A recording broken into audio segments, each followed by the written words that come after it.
In March 2026, investors in one of America's biggest private credit funds tried to pull their money out.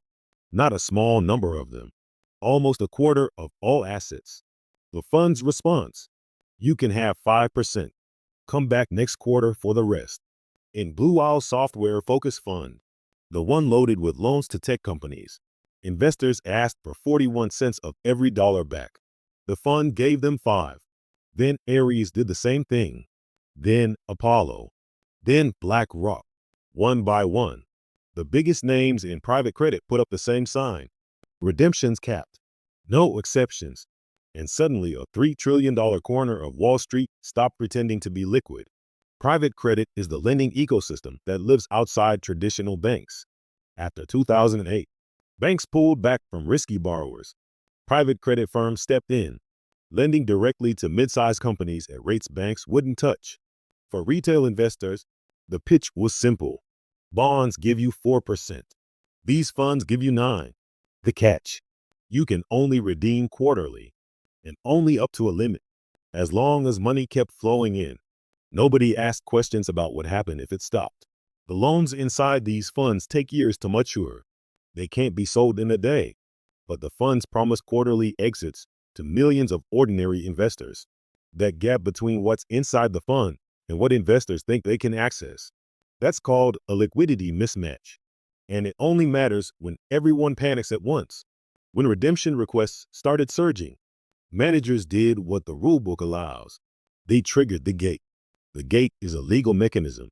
It caps withdrawals to prevent a bank run.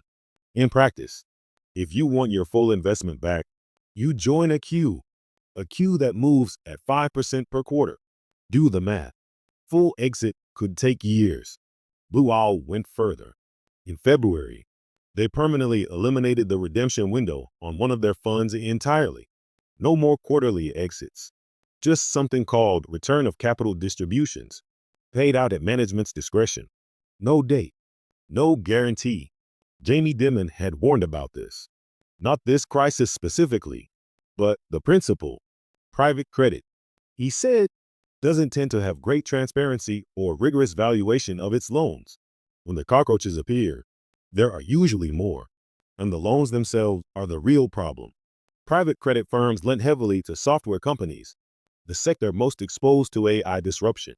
Morgan Stanley estimates default rates could hit 8%. The historical average is 2. Nobody knows which software companies survive the AI reset and which ones don't. The private credit funds that lent to both winners and losers don't know either. That uncertainty is driving the rush for the exits. Exits that are now, in many cases, locked. In the spring of 2007, Ben Bernanke told Congress the problems in subprime seemed likely to be contained. Today, the IMF is using the same word about private credit. Contained. It's a word that has a very specific track record. For now, billions of dollars sit inside these funds, in retirement accounts, in wealth management portfolios, waiting for a queue that moves at 5% per quarter. The companies underneath those loans are still operating. For now,